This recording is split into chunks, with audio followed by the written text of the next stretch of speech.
প্রতিবেশী দেশগুলোর মার্কিন ঘাঁটি থেকে হামলা না হলে পাল্টা জবাব নয়, সিদ্ধান্ত ইরানি কাউন্সিলের। দুবাই এয়ারপোর্টে আংশিকভাবে শুরু হচ্ছে বিমান চলাচল।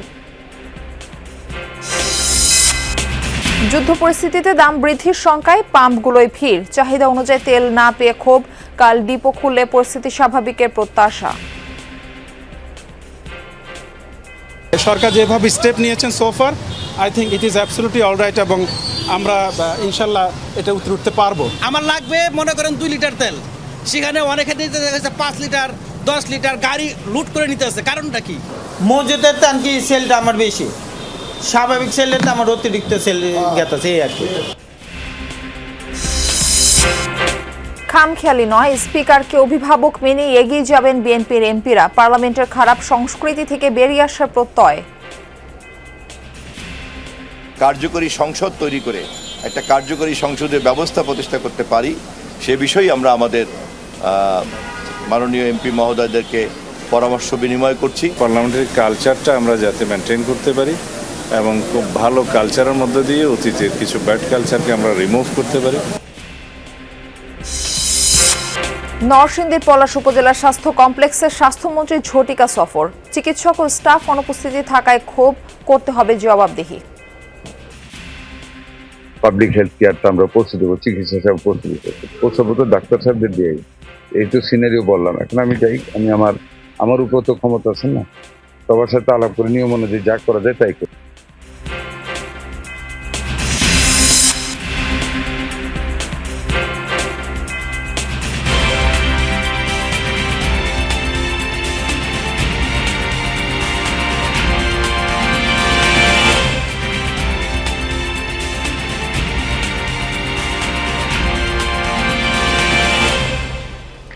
আমন্ত্রণ যমুনা নিউজে, আপনাদের সঙ্গে রয়েছে আমি মানফি রহমান। এতক্ষণ শিরোনাম দেখছিলেন। প্রতিবেশী দেশের মার্কিন ঘাঁটিগুলো থেকে হামলা না হলে পাল্টা হামলা চালাবে না ইরান, এমন ঘোষণা দিয়েছেন দেশটির প্রেসিডেন্ট মাসুদ পেজেশকিয়ান।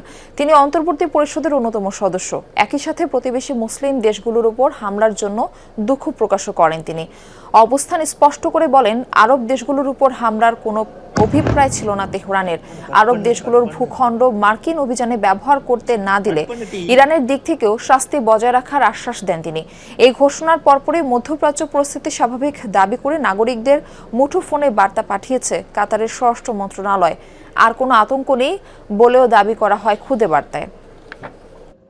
দুবাইয়ে আংশিকভাবে চালু হয়েছে বিমান চলাচল। কাতার এয়ারওয়েজের সীমিত পরিসরে কার্যক্রম শুরুর ঘোষণা দিয়েছে। গেল সপ্তাহে ইরানে যৌথ অভিযান শুরুর পরই বিমান চলাচল বন্ধ রাখা হয়। শনিবার কার্যক্রম আংশিক চালুর সিদ্ধান্ত নেয় বিমানবন্দর কর্তৃপক্ষ।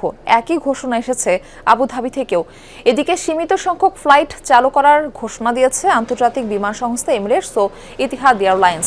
ব্যাপক নিরাপত্তা ও সুরক্ষা যাচাইয়ের পর নেওয়া হয়েছে এই সিদ্ধান্ত। London, Barcelona, Brussels, Dublin, Rome, Paris ও মিলান শহর পর্যন্ত ফ্লাইট পরিচালনা করবে ইতিহাদ।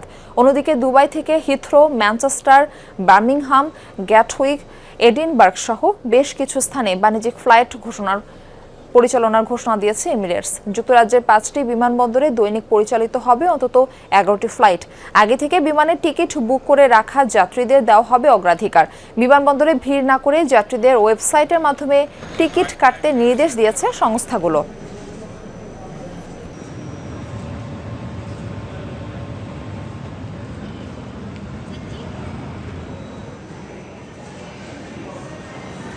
ইরান জুড়ে দফায় দফায় হামলা চালিয়ে যাচ্ছে যুক্তরাষ্ট্র ইসরায়েল যৌথ বাহিনী। বিপর্যস্ত রাজধানী তেহরান, ভয়াবহ হামলার শিকার ঐতিহাসিক মেহরাবাদ আন্তর্জাতিক বিমানবন্দর। কেবল সামরিক স্থাপনা নয়, টার্গেট করা হচ্ছে আবাসিক এলাকা, স্কুল ও হাসপাতাল। তেল আবিবের দাবি, এক সপ্তাহে 6,668টি স্থাপনা লক্ষ্য করে চালানো হয়েছে হামলা। বিমান অভিযানে নিহত হয়েছেন ইরানের সর্বোচ্চ নেতার কার্যালয়ের deputy chief of staff Ali Asghar হেজাজি।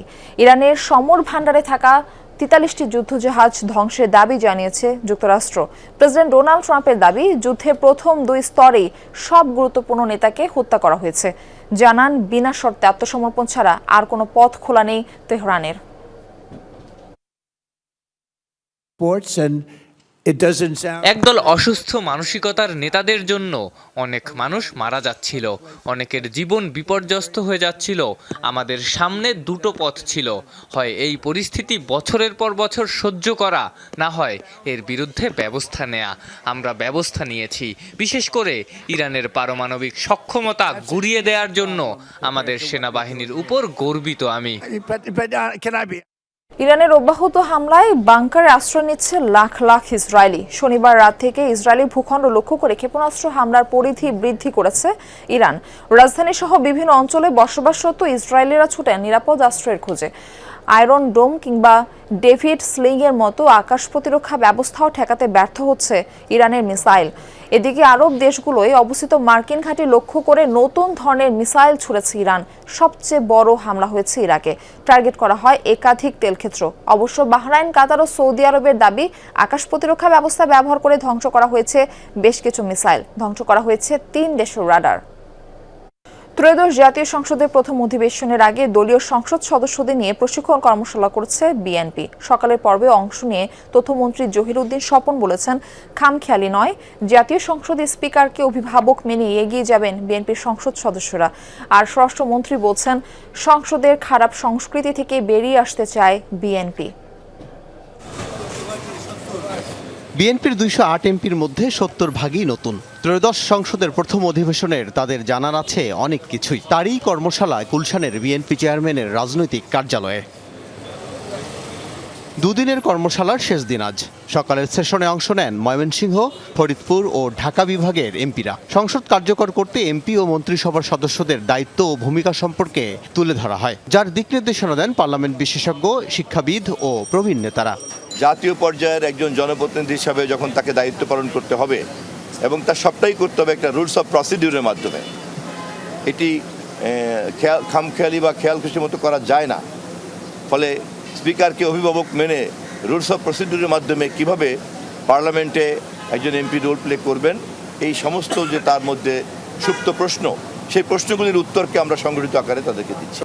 সংসদের আচরণবিধি, বাজেট সংক্রান্ত নথি বিশ্লেষণ ও কমিটিগুলোর কার্যক্রম সহ প্রয়োজনীয় বিধিবিধান সম্পর্কে ধারণা নেন এমপিরা। দলের স্থায়ী কমিটির সদস্যরা বলেন, নেতিবাচক সংস্কৃতি থেকে বেরিয়ে আসতে চায় বিএনপি। আশা করি আমাদের ভবিষ্যৎ পার্লামেন্ট সেশন দেখে জাতি অনেকটা আশ্বস্ত হবে যে এইরকম একটি পার্লামেন্ট তারা দেখতে চেয়েছিলেন, যাতে অতীতের ব্যাড কালচার যেগুলো হয়েছে, যেগুলো ব্যাড প্রেসিডেন্ট সৃষ্টি হয়েছে পার্লামেন্ট সম্পর্কে এবং মানুষের যে নেতিবাচক ধারণা সৃষ্টি হয়েছে, এগুলো সব মানুষের মন থেকে আমরা মুছে দেবো ইনশাআল্লাহ। নতুন সংসদ সদস্যরা বলছেন, দলের পক্ষ থেকে এমন আয়োজন বাড়িয়েছে আত্মবিশ্বাস। সংসদকে জনমুখী ও কল্যাণকর করতে সর্বোচ্চটাই দেবেন তারা। মানুষের আশা প্রত্যাশাটা অনেক বেশি এই সংসদের কাছে। এই সংসদটা আসলে আমরা যাতে ভালো করে চালাতে পারি, এবার আমরা যাতে মানুষের কল্যাণে যাতে কাজ করতে পারি, এরকমই আমাদের পরামর্শ দিয়েছে। সংসদ সদস্য হিসেবে আমাদের অভিজ্ঞতা ছিল না, এবার নতুন অভিজ্ঞতা বা নতুন বাস্তবতা, এই বাস্তবতার মধ্য দিয়ে আমাদেরকে শিখতে হবে, জানতে হবে, বলতে হবে এবং অ্যাক্ট করতে হবে। আগামী 12ই মার্চ রাষ্ট্রপতির ভাষণের মধ্য দিয়ে শুরু হবে ত্রয়োদশ সংসদের প্রথম অধিবেশন। আল আমিন হক অহন, যমুনা নিউজ, ঢাকা। বিএনপি চেয়ারম্যানের গুলশান কার্যালয়ের সামনে থেকে আমাদের সঙ্গে যুক্ত হচ্ছেন সহকর্মী তাজনুর ইসলাম। আমরা যাচ্ছি তার কাছে। তাজনুর, দ্বিতীয় সেশন তো চলছে, এবার কোন কোন বিভাগের সংসদ সদস্যরা অংশ নিয়েছেন প্রশিক্ষণে, তাদের কি কি দিক নির্দেশনা দেওয়া হচ্ছে, সব মিলিয়ে জানাবেন। দ্বিতীয় সেশন এর মধ্যে শেষ হয়েছে এবং শেষ হয়েছে সেটি বোঝা যাচ্ছে এই কারণে যে প্রধান ফটক খুলে দেওয়া হয়েছিল এবং এর মধ্যে বেশ কয়েকজন বেরো হয়েছেন। আমরা দেখতে পেয়েছি যে চট্টগ্রামের একজন জনপ্রিয় সংসদ সদস্য হোমাম কাদের চৌধুরী, তিনি কিছুক্ষণ আগে বেরিয়েছেন এবং আমাদের সঙ্গে তিনি আনুষ্ঠানিকভাবে মত বিনিময় করেছেন। এই দফাতে আমরা যেমনটি জেনেছি যে লক্ষ্মীপুর, নোয়াখালী, চট্টগ্রাম এই অঞ্চলের সংসদ সদস্যরা তারা মূলত অংশ নিয়েছেন। ঢাকা বিভাগের একাংশের সংসদ সদস্যরা অংশ নিয়েছেন। আমরা দেখতে পাচ্ছি যে এখানে একজন সংসদ সদস্য ব্রিফ করছেন।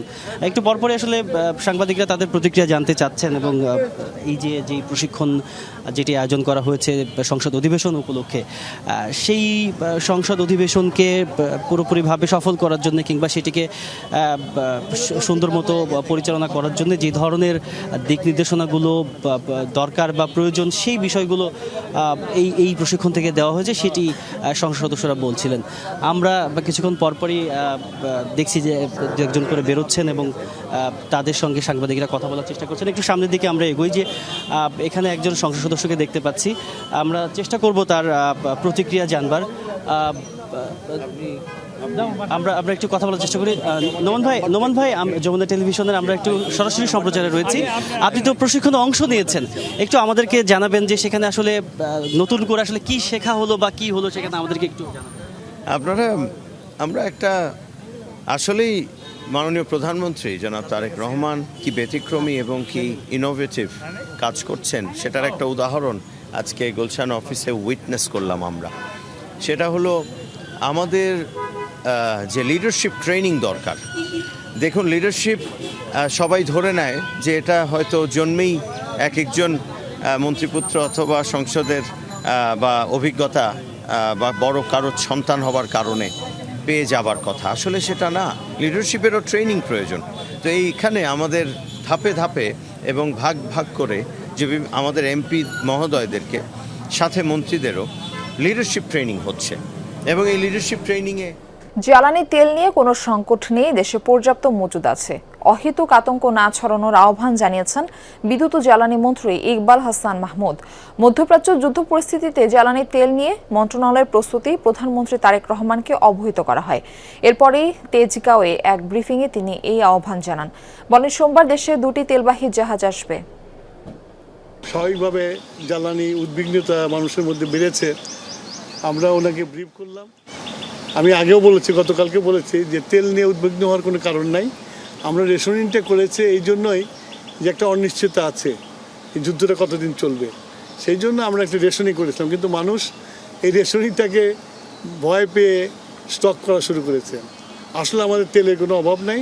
শুধু তাই না, আগামী 9 তারিখে আরও 2টা ভেসেল আসছে, সুতরাং তেলের কোনো সমস্যা নাই।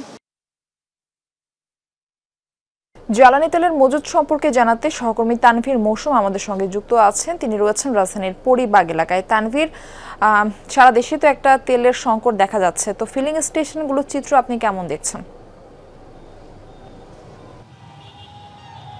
মারফি, আমি এই মুহূর্তে পরিবাগের একটা ফিলিং স্টেশনে আছি এবং এখানে একে তো রোজার দিন 4টা বাজে, বিকাল 4টা, এখানে এক ধরনের গোলযোগী হচ্ছে বলা যায়। আমি একটু দেখাতে চাই, এখানে হচ্ছে এই জায়গাটি প্রবেশমুখ, এই ফিলিং স্টেশনের প্রবেশমুখ, এবং এখানে আপনি দেখতে পাচ্ছেন যে আসলে কি পরিমাণে মোটরসাইকেল এবং অন্যান্য যে সকল যানবাহনগুলো আছে সেগুলো কিভাবে আসলে এখানেই পুরো ঠিক প্রবেশমুখটার কাছে, ফিলিং স্টেশনের প্রবেশমুখটার কাছেই এক ধরনের যানজট তৈরি হয়ে গিয়েছে। এবং এই যে এখানে যারা ফিলিং স্টেশনে আসছেন জ্বালানি নেওয়ার জন্য, সেই জ্বালানি নিতে গিয়েও কিন্তু আমরা দেখেছি তাদের যে দীর্ঘ যানবাহনের সারি, সেটার প্রভাব কিন্তু মূল সেই সড়কে গিয়েও পড়েছে। এবং এখানে অনেকেই আছেন আমরা দেখেছি যারা 40 মিনিট, 1 ঘন্টা বা তার চেয়েও বেশি সময় ধরে এখানে অবস্থান করেছেন, কিন্তু পরবর্তীতে তারা আসলে এই দীর্ঘ সারি এবং এত সময় লাগার কারণে তারা পরবর্তীতে জ্বালানি না নিয়ে, তেল কিংবা তাদের যে ফুয়েল সেটি কিন্তু না নিয়েই তারা চলে যাচ্ছেন। অনেকে বলছেন তারা 1-1.5 ঘন্টা ধরেও রয়েছেন, আবার অনেকে তাদের বর্তমানে যে পরিমাণ তাদের যানবাহনে যে জ্বালানির মজুদটা আছে সেটাও তারা বিশ্লেষণ করছেন। তারা যদি দেখেন যে এখানে তারা আগামীকালকে পর্যন্ত চলতে পারবেন, সেক্ষেত্রে আজকে তারা এত সময় ধরে এখানে অপেক্ষা করতে চাইছেন না। এখানে অনেকেই যারা আছেন তারা বলছেন যে এখানে এক ধরনের আতঙ্কের উপর ভিত্তি করে, আতঙ্কের বশবর্তী হয়ে অনেকে আসলে এখানে এই তেল নিচ্ছেন এবং অন্যান্য যে জ্বালানিগুলো আছে সেগুলো নিচ্ছেন। আবার অনেকে এটাও বলছেন যে ফিলিং স্টেশনগুলো যদি বন্ধ না করে এখানে যদি পুরো কার্যক্রমটা চলমান রাখা হতো, তাহলে এ ধরনের দুর্ভোগে কাউকেই পড়তে হতো না। এবং আরেকটি বিষয় হচ্ছে, যেহেতু এখন রোজার মাস, 4টার সময় অনেক প্রতিষ্ঠানই ছুটি হয়ে যায়, এবং ছুটি হওয়ার পর যেহেতু 6টার কিছু পরে আমরা দেখি যে ইফতারির সময় হয়ে যায়, সেহেতু 4টার এই সময়টাতে আমরা দেখি আসলে প্রচুর পরিমাণ বাসায় যাওয়ার সবারই একটি তাড়া থাকে এবং সবাই এক ধরনের হুড়োহুড়ির মধ্যে থাকে, যার ফলে আমরা দেখেছি যে এর ফলেই কিন্তু এখানে আরও বেশি জনজট বলি কিংবা যানজট বলি সেটি কিন্তু সৃষ্টি হয়েছে, যার প্রভাব মূল সড়কগুলোতেও পড়ছে। মারফি। তানভীর, আপনাকে ধন্যবাদ যুক্ত হবার জন্য। দেশে জ্বালানি তেলের পর্যাপ্ত মজুদ আছে। সরকারের পক্ষ থেকে বারবার নিশ্চয়তার পরও পাম্পগুলোতে তেল সংগ্রহে মানুষের হুড়োহুড়ি। রাজধানীর প্রতিটি পাম্পে দেখা গেছে ব্যাপক চাপ। দীর্ঘ সময় লাইনে দাঁড়িয়ে চাহিদা অনুযায়ী তেল না পাওয়ায় ক্ষুব্ধ অনেকে। পাম্প কর্তৃপক্ষ বলছে তেলের পর্যাপ্ত মজুদ থাকলেও গত দুদিনে বিক্রি বেড়েছে কয়েক গুণ। রাজধানীর বিভিন্ন পাম্প ঘুরে বিস্তারিত জানাচ্ছেন রাবি হোসেন সিদ্দিকী। ভোর থেকেই জ্বালানি তেলের জন্য পাম্পগুলোতে দীর্ঘ লাইন। বেলা বাড়ার সাথে সাথে লাইনের শেষ খুঁজে পাওয়া দেয়। আসাদগেট ফিলিং স্টেশনে তেলের জন্য গাড়ির সারি জিয়া উদ্যান ছাড়িয়ে যায়। চালকরা বলছেন তেল না পেলে গাড়ির চাকা বন্ধ হয়ে যাবে, তাই কেউ কেউ সেহরির পর থেকেই পাম্পে তেলের অপেক্ষায়। ভোর 6টা থেকে লাইন দিছি, এই যে এখন বেলা বাজে 10:41। এখন তো তেলের ডিপো পর্যন্ত পৌঁছতে পারি না। পামওয়ালা যারা তারা তো পুরো ক্রাইসিস দেখাইতেছে। আমি মহাখালী দিয়ে গেলাম, একটা পাম্প খোলা নেই, সবগুলো পাম্প বন্ধ। দাম বেড়ে যাবে এই আতঙ্কে কেউ কেউ আগেভাগেই তেল সংগ্রহ করছেন। মধ্যপ্রাচ্য যুদ্ধ বন্ধ না হলে বড় ধরনের বিপর্যয়ের শঙ্কায় গাড়ি চালকরা। দীর্ঘ সময় লাইনে দাঁড়িয়ে যখন কাঙ্ক্ষিত তেল পাওয়া যায় তখন চালকের মুখে যুদ্ধ জয়ের হাসি। যদিও চাহিদা অনুযায়ী তেল যথেষ্ট নয় বলে দাবি তাদের। এটা ঠিক আছে, একটু লাগতেছে, কষ্টের পরে তো পাওয়ার পর একটু স্বাভাবিক যা লাগে আর কি, হ্যাপি সেতটুকুই। 300 টাকা দিতে আছে, 50 তেল তো পুরাই হয়েছি, বারবার স্টার্ট আর অফ করতে করতে। আর আমাদেরও সিন্ডিকেটের দাম বাড়ানোর লেগে এটা করতেছে, আর কিছুই না। এদিকে তেলের মজুদ শেষ হয়ে যাওয়ায় শেওড়াপাড়া, তালতলা, মহাখালীর কয়েকটি পেট্রোল পাম্পে তেল সরবরাহ সাময়িক বন্ধ করে দেওয়া হয়। এতে বিপাকে পড়েন দীর্ঘ সময় লাইনে থাকা চালকরা। আসলে আমি কিভাবে বাসায় যাবো, আমার তেলই নাই, একটু তেল নাই সাধারণত। তারা যদি 200 টাকা 100 করেও দিত, আমাদের কাছে এই মুহূর্তে বেচার মতো কিছু নাই। পাম্প কর্তৃপক্ষ বলছে তেলের পর্যাপ্ত মজুদ রয়েছে, সরকারি নির্দেশনা মেনে তেল দিচ্ছেন তারা। আতঙ্কে বেশি তেল সংগ্রহ না করার অনুরোধ তাদের। আমি একটা জিনিস অনুভব করছি যে মানুষের মধ্যে একটা আতঙ্ক বিরাজ করছে। তা আমি বলবো যে ডাটা নির্ভর যেন আমরা থাকি, আতঙ্কিত যেন না হই। যেহেতু সরকার বলছেন কোনো সমস্যা নেই, আমরা যেন সরকারকে সবাই একটু সহযোগিতা করি এই জায়গাটাতে। এদিকে শুক্রবার Bangladesh petroleum corporation press note জারি করে জ্বালানি তেলের বিক্রির সীমা নির্ধারণ করে দেয়, যেখানে বলা হয়েছে মোটরসাইকেলে দিনে 2 লিটার ও প্রাইভেট কারে 10 লিটার, মাইক্রোবাসে সর্বোচ্চ 25 লিটার, বাসে 80 লিটার ও দূরপাল্লার বাসে সর্বোচ্চ 220 লিটার তেল সরবরাহ করা যাবে। রাব্বি সিদ্দিকী, যমুনা নিউজ, ঢাকা। নরসিংদীর পলাশ উপজেলা স্বাস্থ্য কমপ্লেক্স আকস্মিক পরিদর্শন করেছেন স্বাস্থ্যমন্ত্রী সরদার মোহাম্মদ সাখাওয়াত হোসেন। এ সময় তিনি বলেন, যারা নির্ধারিত সময়ে দায়িত্ব পালন করবে না তাদের অবশ্যই জবাবদিহি করতে হবে। সকাল 8:30টায় পূর্ব ঘোষণা ছাড়াই হাসপাতালে উপস্থিত হন স্বাস্থ্যমন্ত্রী। এ সময় হাসপাতালের হাজিরা খাতা এবং ডিউটি রোস্টার পরীক্ষা করেন তিনি। বেশ কয়েকজন চিকিৎসক ও স্টাফ অনুপস্থিত থাকায় ক্ষোভ প্রকাশ করেন সাখাওয়াত হোসেন। পরে জরুরি বিভাগ থেকে শুরু করে প্যাথোলজি ল্যাব এবং বহির্বিভাগ ঘুরে দেখেন হাসপাতালের পরিষ্কার পরিচ্ছন্নতা এবং ঔষধের মজুদ ঠিক রয়েছে কিনা সে বিষয়ে কর্মকর্তাদের কঠোর নির্দেশনা দেন স্বাস্থ্যমন্ত্রী। জানান, প্রান্তিক মানুষের স্বাস্থ্যসেবা নিয়ে কোনো ধরনের অবহেলা সহ্য করা হবে না।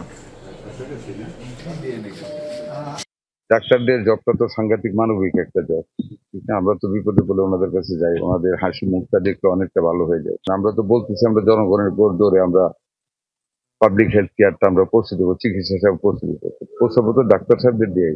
এই তো সিনারিও বললাম। এখন আমি চাই, আমি আমার উপর তো ক্ষমতা আছে না, সবার সাথে আলাপ করে নিয়ম অনুযায়ী যা করা যায় তাই করি। এই ছিল যমুনা নিউজে। এতক্ষণ সাথে থাকার জন্য ধন্যবাদ সবাইকে।